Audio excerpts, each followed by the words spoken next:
아침을 시작하는 슬기로운 방법. 오늘 내게 이로운 뉴스. 류영희의 출발 새아침. 류영희의 출발 새아침 3부 시작하죠. 잠시 후 경제 박뉴스에서는요. 주요 경제 소식 알아보고요. 오늘 공판을 앞두고 있는 전두환 씨 이야기도 짚어보겠습니다. 알츠하이머 증세로 공판에도 출석 못한다고 하는데 오히려 골프장에서는 매일매일 볼 수 있다. 이거 좀 이상하지 않습니까?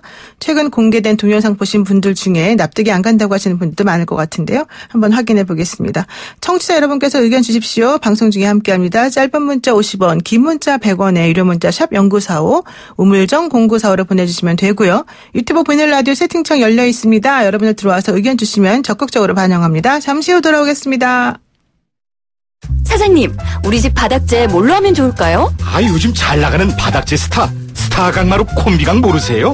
스타일 좋고 습기 열 찍힘이 완전 강하니까 하자 걱정하기 싫으면 콤비강으로 깔아야겠네. 성악가 김동규입니다. 강마루 스타는 스타 강마루. 스타 강마루.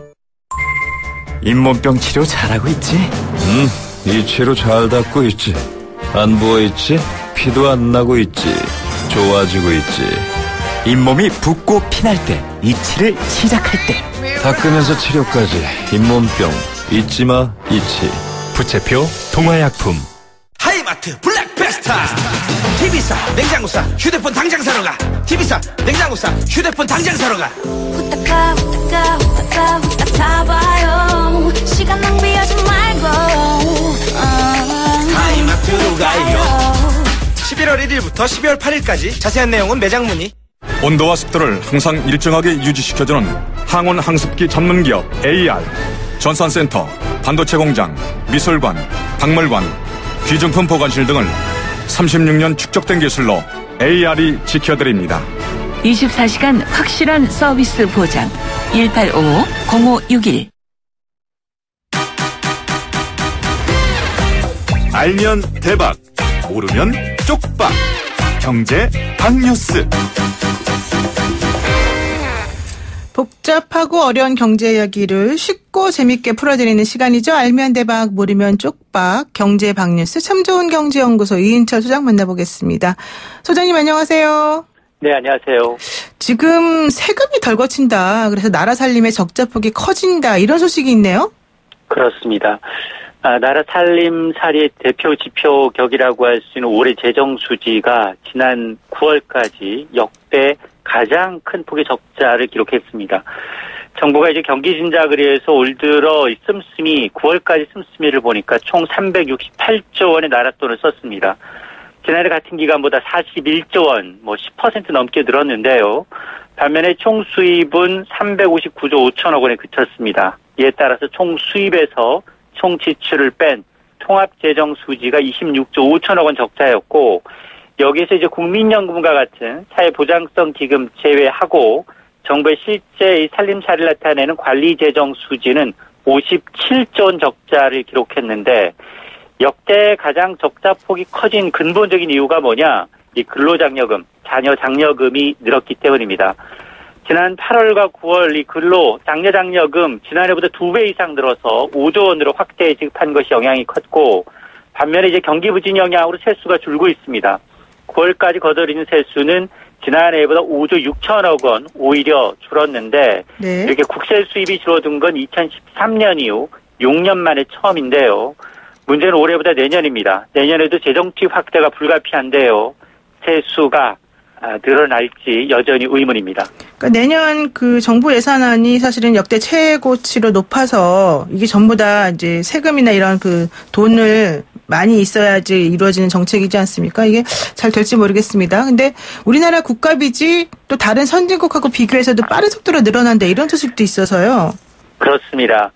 지난 8년 동안 한국 정부의 채무가 주요 선진국보다 빠르게 늘어나고 있다라는 보고서가 나왔습니다. 이 국회 예산결산특별위원회인데요. 2011년부터 2018년까지 한국 정부의 부채 증가율은 연평균 11.1% 두 자릿수가 넘었습니다. OECD 경제협력개발기구 36개 회원국 가운데 위로 6번째로 높았는데요. 물론 정부의 이 부채 규모, 절대적인 수준은 아직은 낮지만 증가 속도가 빠른 게 문제다라는 지적입니다. 부채 증가의 11.1%는 성장보다 2배 이상 늘어난 것이다라는 지적인데요. 올해부터 적자로 돌아서죠. 그리고 정부가 내년 뒤에 예산 편성을 위해서 60조 원에 달하는 넘는 이 적자 국채를 발행할 계획이기 때문에 국가 채무 증가 속도는 더욱 가파라질 수 있다라는 겁니다. 이 재정 건전성에 대한 지속적인 관리가 필요하다라는 지적이 나올 수밖에 없습니다. 네, 그렇군요. 자, 그러면 또 이르면 내년부터 유료 방송업계가 통신 3사 위주의 시장으로 재편될 것이다. 이런 얘기도 있네요. 이건 무슨 말입니까? 그렇습니다. 케이블 TV 삼국 시대가 열릴 것으로 보입니다. 이 공정거래위원회가 LG U+와 CJ 헬로비전, 케이블 TV 1위 업체 인수를 허용했고요. 조건부 승인했고요. 네. 또 SK 브로드밴드와 T브로드, 케이블 업계 2위 업체 합병을 조건부로 승인을 내줬기 때문인데 양사의 M&A 절차가 완료가 되면 유료 방송 시장은 지금 1위 KT 업체의 1강 시대에서 통신 3사가 주도하는 3강 체제로 재편됩니다. 물론 현재 1위 사업자 KT와 KT 스카이라이프의 합산 점유율은 31%로 독보적이지만 그러나 이번 인수 합병이 성사가 되면 LG U+, CJ 헬로비전 합산 점유율이 24.5%, SK 브로드밴드, T브로드 합산 점유율은 23.9%가 되기 때문에 1위에서 3위까지 격차가 6%포인트로 줄어듭니다. 그러니까 통신 3사가 이제 이 케이블 TV에서 진검승부가 시작이 되는데요. 이렇게 되면 뭐 컨텐츠, 서비스 질이 좀 높아질 것이다라는 기대감도 있지만 일각에서는 이동통신과 유료방송 서비스 간 결합 상품만 줄을 이루어서 소비자 선택권이 오히려 줄어드는 게 아니냐라는 우려도 제기가 되고 있는데요. 때문에 이제 공정위가 이번 인수합병을 승인하면서도 물가 상승률을 넘는 수신료 인상을 좀 자제해라. 그리고 채널 수 임의적인 줄이고 늘리는 문제, 또 고가 상품의 전환 강조 등을 이제 금지하는 조건을 내달았는데요. 얼마나 준수될지 좀 지켜봐야겠습니다. 네, 2016년도에 공정위에서 독과점을 이유로 SK텔레콤하고 CJ 헬로비전의 인수합병을 불허한 적이 있었는데 지금 사정이 달라졌는지 이것도 조금 궁금한 사정이 됐습니다. 네, 오늘 여기까지 듣겠습니다. 고맙습니다. 네, 감사합니다. 네, 지금까지 참 좋은 경제연구소 이인철 소장이었습니다. 친절한 시사, 시원한 통찰, 노영희의 출발 새아침, 슬기로운 인터뷰.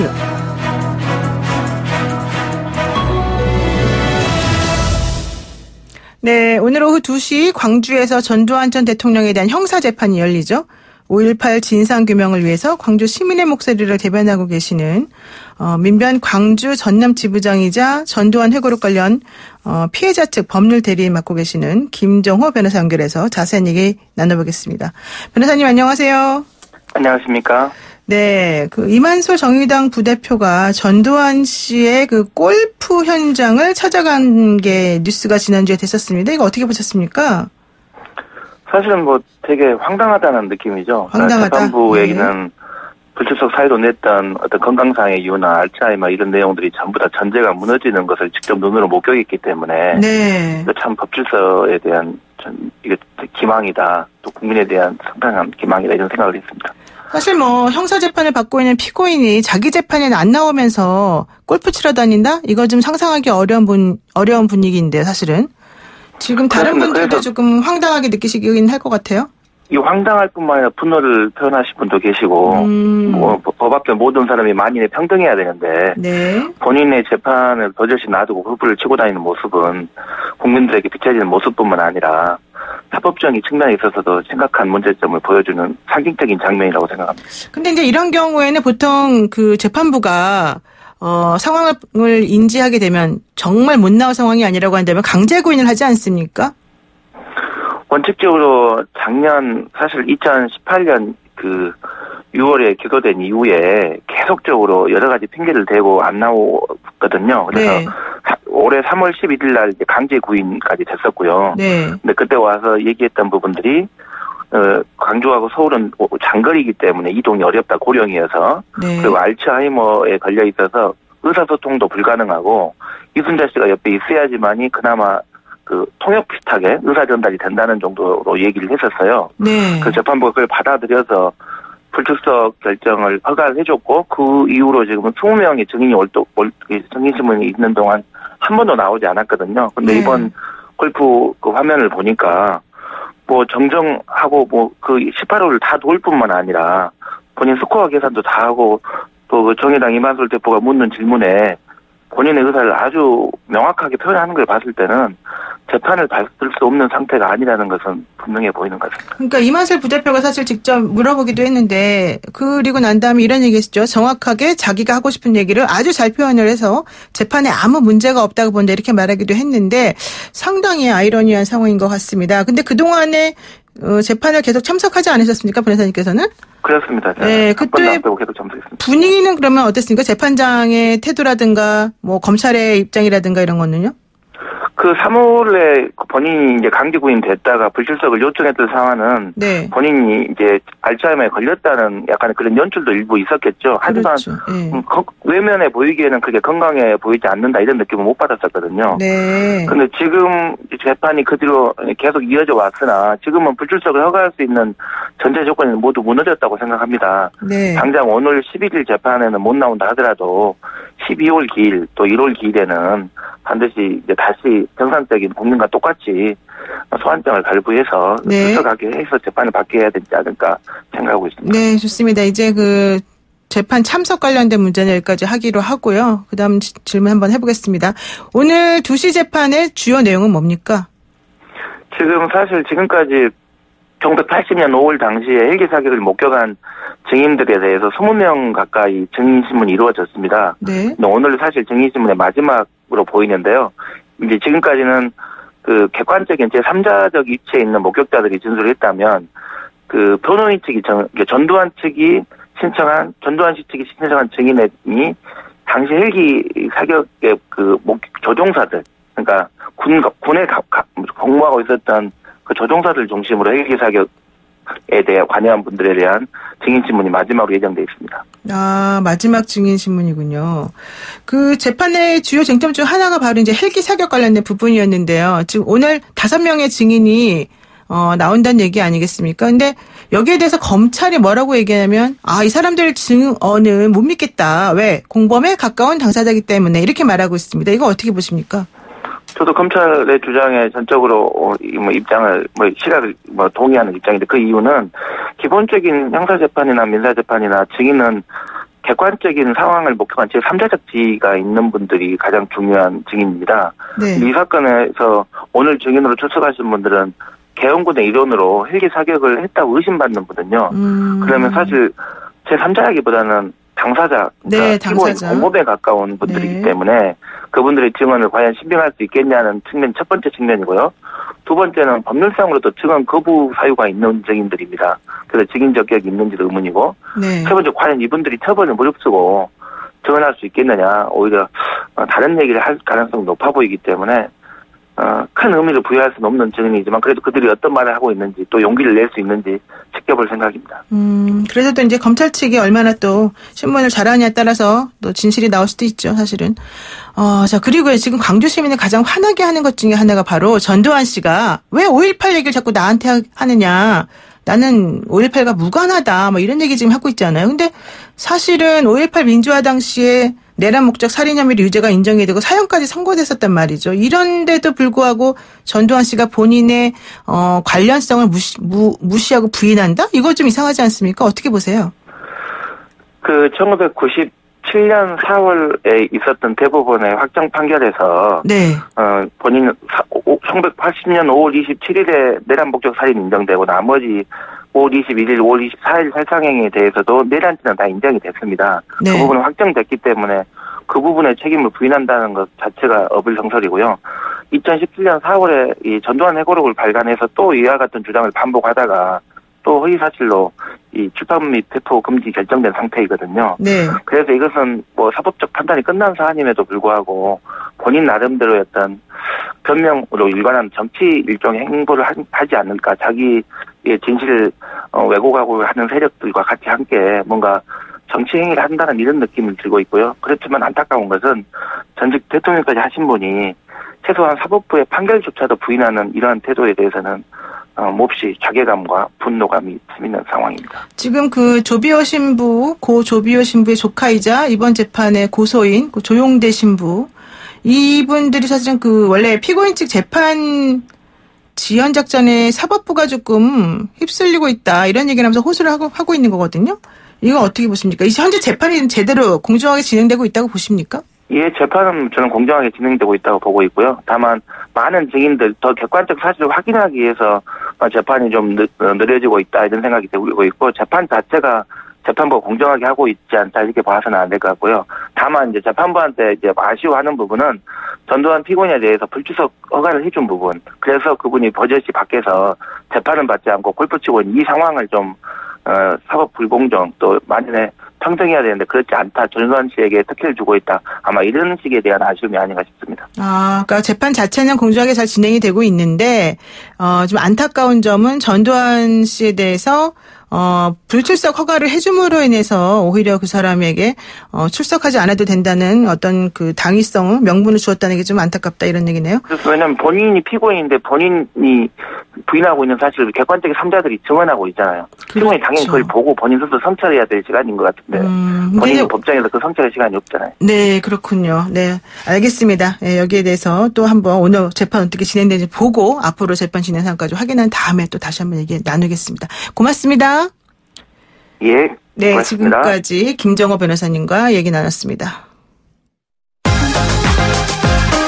아침을 시작하는 슬기로운 방법.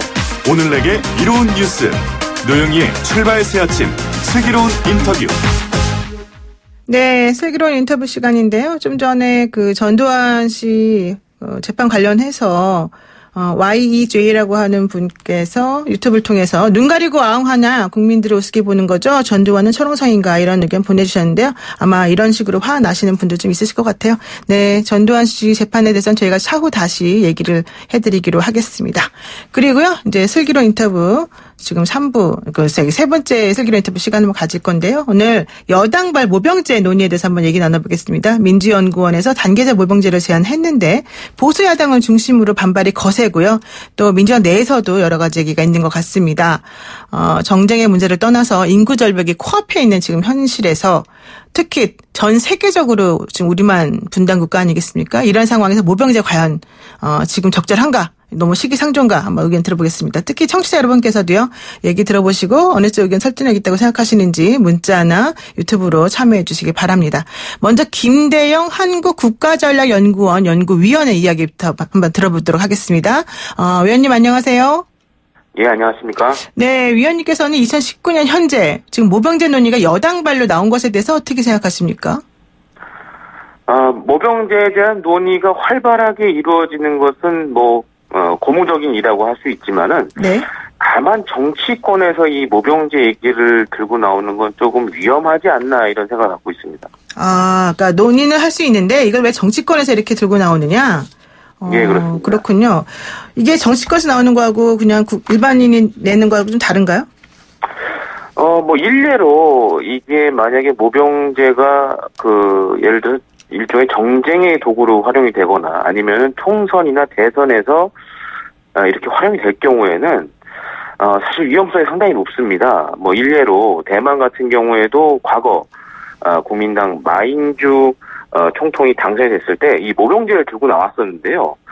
당시에 이제 가가 호호 박수 치면서 모병제를 이 대선과 함께 이제 대만에 정착이 됐는데 이후의 폐해가 사실상 적지 않아서 그런 폐해를 예방할 수 있는 그런 좀 사회적인 담론이 우선 좀 담겨져야 된다라고 저는 생각하고 있습니다. 그런데 양심적 병역 거부에 대해서 법원에서 그거 허용해야 된다라는 판결이 나오기도 하고요.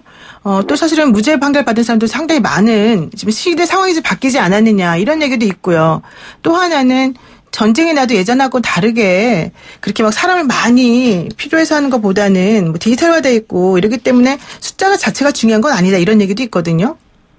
그 앞서 말씀하신 분들은 사실 이제 우리 사회에서 대부분 소수에 불과하신 분들이고요. 그러니까 이제 전쟁의 양상에 대해서 얘기해 주셨는데 물론 최근에 전쟁이 최첨단 무기가 활용되고 또한 병력보다는 주로 이제 무기 체계에 집중되는 것은 당연한 그런 일이라고 할 수 있지만은 이게 또 사실 전쟁이라는 것이 어느 환경에서 이제 시작이 되느냐 이런 것들이 굉장히 중요합니다.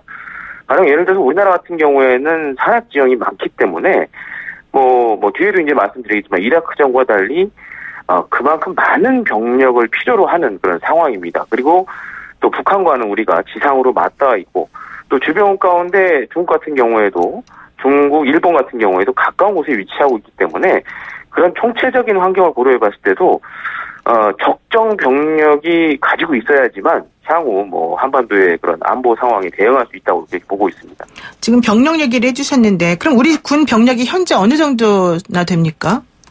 현재는 한 61만여 명 정도로 지금 알려져 있는데요. 네. 2022년까지 이제 50만 명 수준으로 이제 단계적으로 감축이 됩니다. 국방개혁 2.0을 통해서. 네. 그래서 주요 감축이 이제 육군 위주로 되고요. 해공군 병력은 사실상 이제 뭐 현재 수준으로 유지가 되는데, 이건 뭐 한 2017년 기준으로 이제 말씀드리자면은 병력 규모는 육군이 한 48만여 명, 해군이 3만 9천여 명, 공군이 6만 3천 명, 그리고 해병대가 2만 8천여 명입니다. 아, 그렇군요. 그럼 북한이나 중국, 뭐 일본 이런 나라는 어느 정도 수준입니까? 북한 같은 경우에는 병력만 100만여 명이 넘고요. 뭐 우리와 같이 이제 징병제를 하고 있지만은 복무 기간이 상당히 깁니다. 한 10년 정도 복무를 하고요. 반면 이제 중국은 이제 모병제를 하고 있는데 네.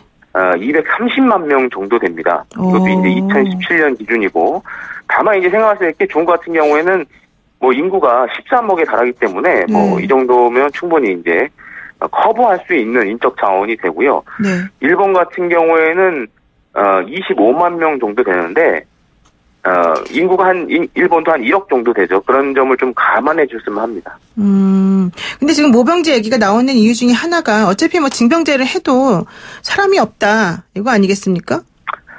예, 그건 뭐 틀린 얘기는 아닌데요.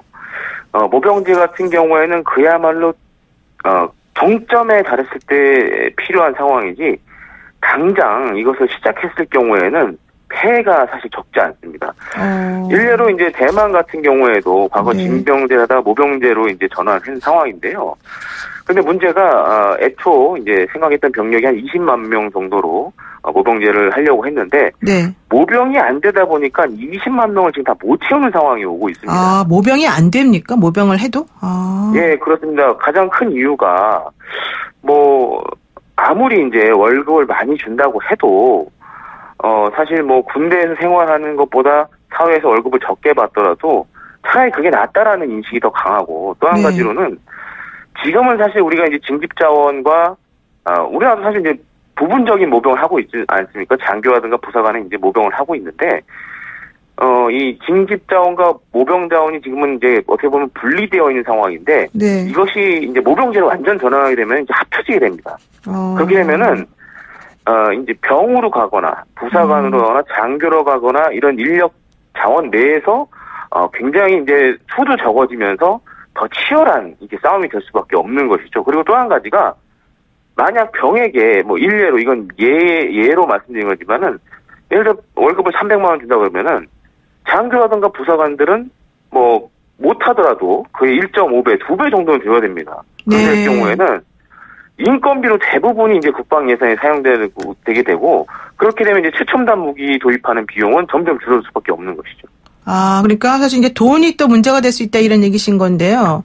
우리나라 지금 전환에 그러면 모병제를 전환하려면 돈이 얼마나 많이 필요한 건데요? 사실 뭐 정확하게 지금 뭐 얼마가 들어간다고 얘기하기 어려운 상황입니다. 하지만 이제 뭐 앞서 제가 말씀드렸지만은 기본적으로 징병제보다는 모병제가 군인들에게 더 많은 월급을 줘야 되고, 또한 후생 복리라든가 여러 가지 이 프로그램들도 진행을 해야 됩니다. 그렇기 때문에 지금 그 징병제에 사용되는 인건비보다는 뭐 곱하기 2배가 될 수도 있는 그런 상황이 올 수도 있는 것이죠. 지금 그 사실 위원님께서는 전문가시니까 제가 여쭤보는데, 그 외국 같은 경우에 모병제를 하는 나라들이 좀 많잖아요.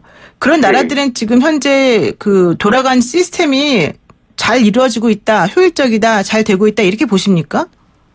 사실 뭐 그 나라마다 그런다고 해서 그게 꼭 우리 상황에 맞는 것은 아닙니다. 그러니까 예를 들어서 미국 같은 경우에는 이제 모병제를 하고 있죠. 하지만 미국은 밖에 나가 싸우지 자꾸 국내에서 싸우는 그런 개념이 아닙니다. 그렇기 때문에 뭐 생각보다 많지 않은 병력으로 그렇게 지금 사실 세계 경찰 노릇을 하고 있는데, 반면에 우리는 이제 우리나라 땅에 싸워야 되고 또 대부분이 이제 지상전을 치러야 하는 입장이기 때문에 뭐 병력이 많으면 좋겠지만은 뭐 그렇지 못한 상황이기 때문에 적정 병력, 즉 국방개혁 2.0에서 요구하는 50만 명에서 혹은 40만 명 수준은 계속적으로 유지를 해줘야 되는 상황입니다. 그러니까 모병제가 성공하는 나라도 있긴 한데 그건 나라마다 좀 실정이 다르니까 직접 비교할 수는 없는 것이고 우리나라 같은 경우에는 최소한 40만 명, 50만 명 정도는 병력이 유지가 되어야지 안전하기 때문에 모병제를 하는 건 좀 위험할 수 있다 이런 말씀이신 거예요? 예, 그렇습니다. 그래서 모병제 같은 경우에는 정말 마지막 선택이라고 저는 보고 있는데요. 그렇기 때문에 사실 뭐 계속적으로 이제 공론화는 해야 됩니다. 하지만 이거를 너무 이른 시기에 뭐 예를 들어서 뭐 대선이나 총선을 보고 한다 그러면은 그 폐해는 어마어마하다고 할 수 있겠습니다. 그러니까 총선용으로 지금 이걸 꺼낸 거라고 지금 보시는 거예요? 물론 이제 뭐 당장 총선용은 아니겠지만은 네. 혹시 저는 제가 가장 우려되는 것은 대선용으로 이걸 또 사용하지 않을까라는 생각도 좀 대선용으로요? 예. 왜요? 어떤 오히려 면에서? 총선보다는 네. 대선에서 더 파괴력이 강합니다, 이게. 그래요? 예, 일례로 이제 뭐 대만 같은 경우에 우리랑 좀 정치 환경도 비슷하고 여야 정치 환경도 비슷하고 그다음에 사회 전반적인 분위기도 비슷한데 이 모병제가 사실 대선에서 폭풍적인 인기를 끌었거든요. 근데 결과는 굉장히 비참한 상황입니다. 지금 그 좋은 상황은 아닙니다. 왜요? 어떤 식으로 됐는데 결과가 비참합니까? 그러니까 이제 앞서 제가 말씀드렸던 문제들이 다 이제 튀어나오기 시작한 거죠. 모병은 안 되고 병력 수준은 안 되면서 거기다가 이제 징병제 같은 경우는 사실 이게 국민이 의무적으로 하는 거다 보니까 네. 질 좋은 이제 인적 자원들이 많이 들어옵니다. 하지만 네. 이제 모병제 하다 보면은 네. 모병이 안 되다 보면 이제 계속 기준이 낮아질 수도 있겠죠. 그러면 네. 이제 생각지 못한 그런 좀 조금은 이제 퀄리티가 떨어지는 자원들이 들어오게 되고 그렇게 된다면 군 전체의 그런 능력도 하향될 수가 있어서 사실 좀 우려가 되는 부분이 굉장히 많습니다. 여성 징집에 대해서는 어떻게 보세요, 그러면? 여성 징집도 하나의 대안이 될 수 있다라고 보는데요. 네. 그건 사실 이제 모병제로 가기 전 단계로 우리가 한번 고려해 볼 가능성이 있다고 봅니다. 그래서 우선적으로 가장 중요한 것은 만약에 이 지금 병력이 모자란다 그러면은 네. 사실 지금 우리가 예비군이 있지 않습니까? 네.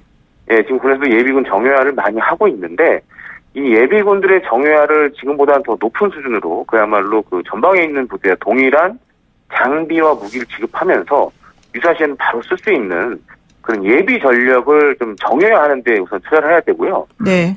그게 만약 그걸로도 유지가 안 된다 그러면은 여성 징병제도도 검토를 해봐야 될 거라고 생각합니다. 좀 이제 마지막으로 종합적으로 좀 질문 하나 드릴게요. 네. 사실 이제 돈이 아까 문제라고도 하셨고 또 여성 징집은 마지막으로 우리가 모병제 가기 전 단계에서 생각해봐야 될 문제이기도 하고 어차피 그러니까 사람이 좀 줄어들긴 하지만 최소 40만 50만은 유지가 돼야 된다 뭐 이런 여러 가지 얘기를 해주셨는데 이게 또 돈 얘기도 아까 빼놓지 않고 하셨습니다. 그 미국의 압박이 방위비 협상 관련해서 문제가 많잖아요. 이런 상황이라면 우리 정부가 어떤 행동을 취해야 될까요? 어떤 전략을 가지고 있어야 될까요? 가장 좋은 것은 우리나라가 동북아에서 차지하고 있는 전략적 중요성을 좀 강조하는 것이 가장 중요하다고 생각합니다. 사실 방위비 자체는 지금보다 더 내야 된다라는 추세로 가는 게 네. 이게 어쩔 수 없는 상황입니다. 사실 미국 입장에서 트럼프 대통령이 당선된 것도 사실상 과거와 달리 이제 미국이 이런 대외 정책에 이제 군사적 개입을 덜 하겠다라는 미국 국민들의 그런 민심이 반영된 걸로 보셔야 됩니다. 그리고 또 한 가지가 이제 우리가 이렇게 미국이 열심히 세계 정찰 노릇하고 있는데 왜 우리 동맹국들은 왜 우리에 대한 이런 예를 들어 방위비 같은 데서 지원을 안 했지? 이런 여론도 미국 내에 상당하다라는 것을 좀 우리가 인식할 필요가 있습니다.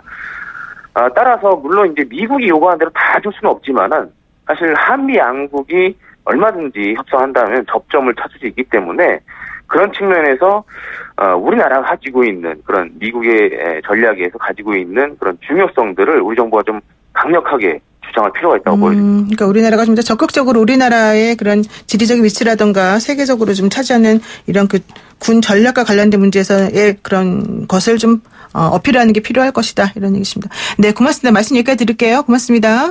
예, 감사합니다. 네, 지금까지 김대영 한국국가전략연구원 연구위원과 함께했습니다. 자, 바로 이어서 저희가 반대 입장 한번 들어보겠습니다. 오래전부터 한국형 모병제 도입을 주장해온 군사국방 전문가인 정의당의 김종대 의원 연결돼 있는데요. 이 김종대 의원께서는 이 김대영 위원의 얘기를 사실 잘 듣고 계셨기 때문에 연결해서 한번 여쭤보도록 하겠습니다. 안녕하세요, 위원님.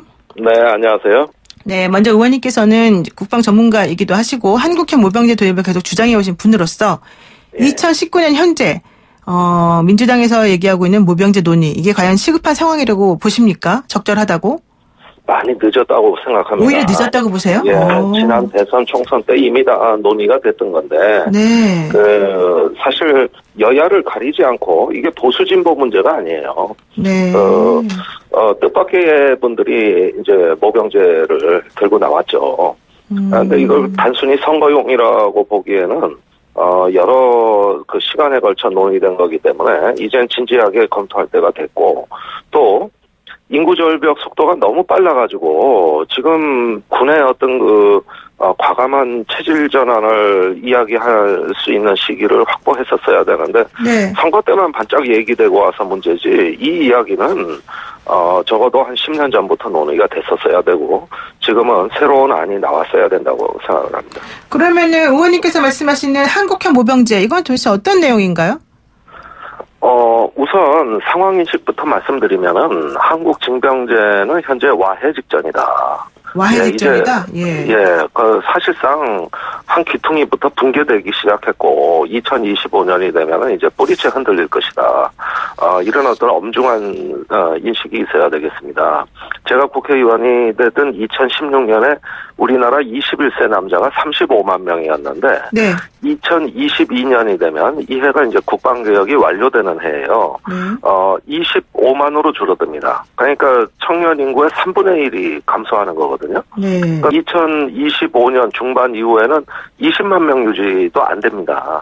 또 3분의 1이 날아가는 겁니다. 네. 이렇게 매 한 4, 5년마다 인구가 30%씩 줄어든다는 거는 거의 뭐 엽기적인 수준이라고, 경악할 만한 인구 감소라고 할 수 있는데, 여기에 이제 마치 징병제가 하나의 이데올로기처럼 작용하면서 변화된 상황에도 불구하고 이걸 마치 어떤 하나의 고수해야 될 우리 사회의 어떤 절대적인 가치인 것처럼 주장하면은 아마 2025년 중반 이후로는 국가가 감당할 수 없는 사태를 맞이할 것이다.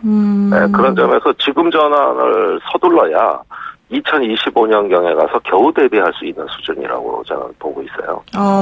근데 지금 좀 전에 우리가 연결해서 여쭤봤던 그 전문가께서는 우리나라는 최소한 이 상황이 다른 나라랑 틀리기 때문에 최소한 40~50만 명 정도는 국방 병력이 꼭 유지가 돼야 된다. 그래야지 안보가 괜찮을 것이다. 이런 얘기 했거든요. 이건 어떻게 보십니까? 그러니까 2022년에 국방개혁이 완료될 때, 네. 우리나라 병력이 50만이라는 거 아니겠습니까? 네네. 그런데 장교가 10만, 또 부사관이 10만, 이렇게 해서 20만은 직업군인이고, 네. 나머지 30만을 징병된 군인으로 봐야 되거든요. 그런데 이 숫자를 2025년에도 그대로 유지하면은 우리나라에서 외형적 장애인, 즉 신체가 명확하게 눈에 보이는 장애인을 빼고는 거의 전원이 징병이 돼야 된다는 얘기예요.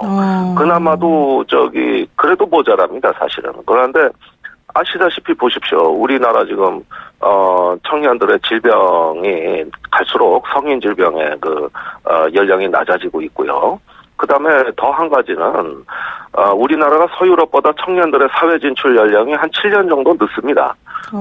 서유럽엔 20대 초반이면은 벌써 직장에 진출하는데 우리나라는 30 넘어야 되거든요. 네. 그러니까 경제활동 인구가 그러지 않아도 정년도 짧은데 이 사회적으로 일할 사람이 없는데 이런 상황으로 계속 징병제가 유지되면은 경제 성장 동력은 완전히 고갈될 것이다. 따라서 50만 병력 유지도 어렵다고 저는 보고 있어요. 네. 이건 국방부도 공감하는 겁니다. 그래서 2022년에 국방개혁이 끝나면 바로 또 국방개혁이 착수가 돼가지고 이제 40만 정도의 병력 수준으로 더 줄여야 되고 그러면은 20만을 징병으로 채운다는 얘기인데 40만인 경우에 이게 말이 안 되는 거예요. 20만 명 정도 가지고 이거 한국 징병제를 유지하는 무슨 제도적인 실효가 있느냐. 이 정도의 작아진 군대라면은 이제는 모병제를 통해 가지고 전부 직업주의가 충만이 된 전문가 군대로 전환해야 되는 거거든요. 근데 네, 그렇게 말씀하시면 오히려 인구도 줄어들면서 모병제를 하게 되면은 사람이 더 줄어드는 거 아닙니까? 모병해서 올 사람이 있을까요? 모병의 어려움을 많이 거론합니다. 네. 그거는, 어떤 급여의 문제, 돈의 문제는 전 아니라고 봅니다. 그것보다는 사회와의 단절감. 네. 또, 이제 교고지 근무의 고충, 이런 것들이거든요. 네. 근데, 최근에 우리 병영에 4월부터, 휴대폰을 보급하기 시작했고, 네. 우리 병사들도 이제 외출 외박을 자유화했어요. 그러니까 많은 사람들이 군대 망한다 그랬습니다. 네. 그런데, 막상 해보니 대성공이거든요. 고립감이 해소되고 또 군대에서 그래도 목돈이라도 챙겨 나갈 수 있을 정도의 어떤 자기의 꿈을 실현할 수 있는 이런 군대로 의미가 굉장히 많이 바뀌었습니다. 대성공이었죠. 그래서 군대 그 강력 범죄도 30% 이상 줄었습니다. 이렇게 본다면은 지금 우리가 어떤 군대를 만드느냐 여하에 따라서는 모병의 어려움을 극복할 수 있다. 단순히 모병이라는 제도 자체는 죄가 없다. 모병대로 성공한 나라가 얼마나 많느냐. 그거는 우리 청년들에게 기회를 주고 그 기회를 통해 가지고 나도 신분의 사다리로 올라갈 수 있다는 꿈을 제공하면서 사회의 고립감을 해소해주는 어엿한 전문가 집단, 직업주의로 양성해내느냐 못하느냐의 문제지. 이게 뭐 모병이 된다 안 된다 이걸 마치 노력도 안 해보고 그렇게 얘기하는 건 좀 무책임하다고 봅니다. 그런데 2007년에 그 대만에서 모병제를 처음 발표했는데 지원자 부족으로 모병제가 여태 지연되고 있단 말입니다. 대만은 좀 우리나라하고 여러 가지 정황상 비슷한 측면이 많은데 이 사례를 보더라도 우리나라가 과연 모병제라서 성공할 수 있을까 이렇게 보는 분들이 많거든요. 아니 물론 성공을 이야기하는 것은 우리가 아무 노력도 안 한다 하면은, 이거 사실 모병제는 위험한 제도 맞아요. 제가 모병제라고 해서 반드시 성공하는 제도라고 말하고 싶지 않습니다. 그리고 대만의 경우에는 준비가 부족했고, 또 마잉주 총통 시절에, 중국과 수교를 하면서 그 부작용으로, 굉장히 경제의 어떤 그 양극화 심화, 또 청년 실업 증가, 이런 사회적인 병폐들이 많이 증가하던 시기에 모병제를 시작했습니다. 네. 그러다 보니까 이제 청년들의 진로 설계에 있어가지고 군이 도움이 된다기보다는 또 하나의 어떤 변수, 혼란이 된 거예요. 이건 실패한 모병제가 맞습니다. 그러나 대만이 그렇다고 해서 모병제를 포기했냐? 아닙니다. 가겠다는 겁니다. 예, 이런 부작용이 있어도 극복하고 가겠다는 거지. 징병제로 회귀한다는 얘기 아무도 얘기 안 하고 있어요. 그런 만큼 네. 우리도 이 징병제가 절대선이라는 인식을 버리고 대만보다 우리 상황은 더 절박하거든요. 인구 절벽 속도가 더 빠르니까. 네. 그렇고 사회 경제 성장 동력이 고갈돼가는 이 시점에 군대에서부터의 어떤 대대적인 저당과 혁신은 사회 전체에 긍정적 충격을 줍니다. 또 이게 군대만이 어떤 잘 싸우자고 하는 게 아니라 우리 국가의 미래를 재설계하는데 매우 중요한 디딤돌이다. 이 말씀을 꼭 드립니다. 지금 우리 청취자 의견들 많이 올라오고 있는데요. 7833 쓰시는 분께서는 의무제가 아니면은 아무리 돈을 준다도 병역을 할까요? 이거 어렵지 않을까? 이렇게 질문하기도 하셨고요. 또 우리 3285 쓰시는 분께서는요. 모병을 하게 되면 월급이 도대체 얼마나 들어갈까요? 누가 돈을 너무 많이 달라 그러면 안 될 것 같고 또 너무 적게 주면은 누가 그 돈 받고 가겠습니까? 이런 얘기 좀 하시거든요. 어떻습니까? 그러니까 일단은 모병이 되면은 지금 우리나라 하사의 경우를 보시면 되겠어요. 구급 공무원이거든요. 그 대우가요. 네. 그런데 이제 전방 교부지 수당이라든가 이런 수당이 붙고하면은 대략 한 280만 원 정도 받습니다. 거기에다가 이제 각종 주거, 피복, 급식 지원 같은 것들이 또 추가적으로 있죠. 네. 그러면은 결코 나쁜 대우가 아닙니다. 게다가 장기 부사관으로 임용이 될 시에는 군인연금 혜택이 우리나라에서 가장 좋은 연금이에요. 네. 그래서 청년들에게는 분명히 메리트가 있는 아주 좋은 직장, 좋은 양질의 일자리라는 것은 맞습니다. 그런데 왜 모병이 안 되냐? 지금 하사도 부족하거든요. 네. 그거는 지원율이 떨어지고 또 상당히 양질의 자원들이 지원을 안 하기 때문에 그런 겁니다. 그거는 군대에 대한 나쁜 이미지, 또 규율과 복종이라는 어떤 문화적 차이, 게다가 가장 중요한 건데 사회와 단절된 고립감이에요. 그러면은 저는 이렇게 생각합니다. 자율과 창의로 작동하는 네. 어떤 미국 군대 같은 경우, 또 서구의 군대 같은 경우는 군대가 굉장한 자부심이거든요. 이게 나한테는 사회 주류가 될 수 있다는 희망이자 꿈입니다. 그러니까 단절이 되고 버려졌고 배제된다는 인식이 아니라 네. 군에 대한 존중과 예우, 그다음에 어떤 사회와 언제든 연결이 돼 있다는 하나의 어떤 고립감 해소, 이런 부분을 통해 가지고 지금 우리 군이 하고 있는 조치들입니다. 그래서 이 변화와 혁신의 가치를 과소평가하면 안 된다. 예, 그렇게 함으로써 지금 우리 군대에 서서히 어떤 희망적인 변화가 나타나고 있는 이 점을 주목한다면 긍정적 에너지가 분명히 어딘가에 잠재돼 있고, 국가는 이거를 극대화함으로써 우리가 군대가 내 꿈을 실현하는 공간으로, 또 나의 미래를 준비하는 디딤돌로 인식이 된다면은 그럼 사정이 달라집니다. 모병제 국가들도 모병률이 떨어지는 때는 이 국가가 부정의한 전쟁을 수행하거나 네. 아니면 군대 이미지가 나빠졌을 때인데, 그게 아니라 정당한 전쟁, 정의의 전쟁을 한다 그럴 때는 사회 엘리트가 많이 지원을 하거든요. 네, 그러면요. 국가가 운용하기 나름이라는 거예요. 네, 일단은 보세요. 장성 출신들이 이번에 처음 정의당에 입당한 이병록 중장께서 뭐라 그랬냐면 병사 월급 100만 원 정도는 우리 경제 수준에서 줄 수 있다고 했단 말이에요. 그러면 네. 100만 원 받고 과연 이런 모병제에 군인들이 갈 수 있을 것이냐? 또 그 이상 주게 되면 국방 예산 버틸 수 있을까? 지금 우리 이제 우리 김종대 원가께서는 그게 중요한 게 아닐 것이다라고는 하셨지만 저는 그래도 그게 중요하지 않을까 생각이 드는데요. 자, 병사 월급 100만 원을 줘도 네. 지금 병사가 50만 명에서 30만 명으로 줄어드니까 네. 20만 명의 인건비가 절약이 되잖아요. 네. 그러니까 오히려 100만 원을 올려줘도 재정에 더 추가적인 소요는 발생하지 않습니다. 아니 지금 그 100만 원은 이제 징병제 기반으로는 발언이긴 하니까. 예. 예. 그러면 근데 모병제가 네. 되면 여기에서 곱하기 3을 해야 되는데. 네네, 그렇죠. 그리고 병력은 더 준다는 거는 네네. 또 감안을 하면은 대략 우리 당이 주장하는 한국형 모병제를 실시하는데 연간 추가 재원이 7조 원입니다. 7조 원이요. 예. 예, 7조 원입니다. 예. 자, 그러면 국방 예산 50조잖아요. 예.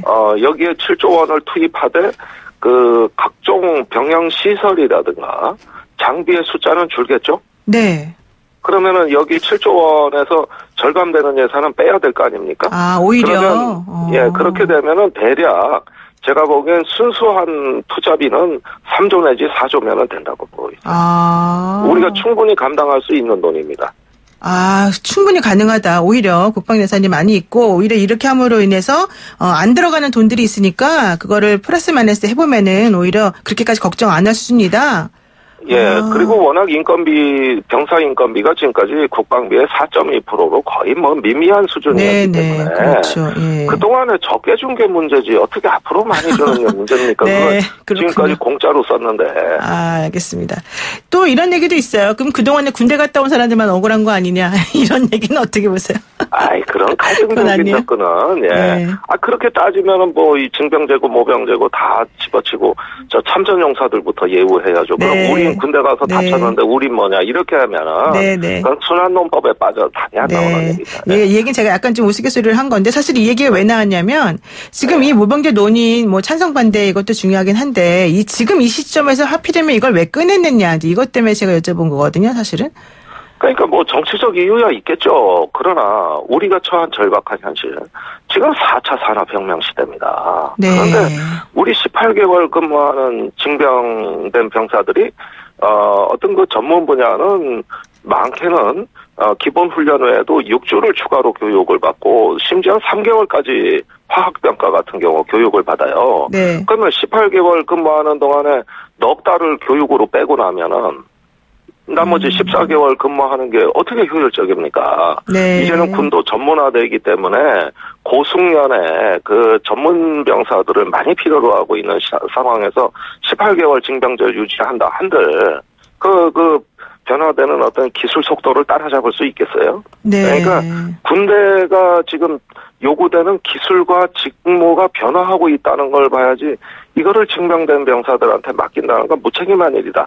그래서 가장 나이 어리고 가장 경험 없는 병사들한테 가장 중요하고 힘들고 어려운 일을 맡기는 이 병영의 역설을 이제는 모병제로 해소할 필요가 있다고 보는 거죠. 아, 그렇군요. 네. 오늘 말씀 여기까지 듣겠습니다. 고맙습니다, 의원님. 네, 감사합니다. 네, 지금까지 정의당의 김종대 의원과 함께했습니다. 오늘 모병제 찬반 의견 전문가 차례로 연결해서 들어봤는데요. 청취자 여러분께서도 의견 많이 보내주셨네요. 유튜브 통해서 박동호님께서 나는 돈 많이 주면 갑니다. 이런 얘기도 하셨고요. 또 우리 4867 쓰시는 분께서는 모병제가 실패해서 다시 징병제를 돌리려면 정말 난리 나지 않을까요? 이렇게 또 신중한 의견 주시기도 했습니다. 그리고 또 2340 쓰시는 분께서는요. 예산무제 같은 경우에 비리를 세고 있는 돈을 막으면 가능하지 않겠습니까? 돈 걱정 맙시다. 이런 얘기 주셨습니다. 청취자 여러분께서도 함께 생각해볼 수 있는 기회가 되었으면 좋겠습니다. 노영의 출발새 아침 내일 아침 7시 15분 변함없이 슬기롭고 날카로운 내용으로 찾아뵙겠습니다. 고맙습니다.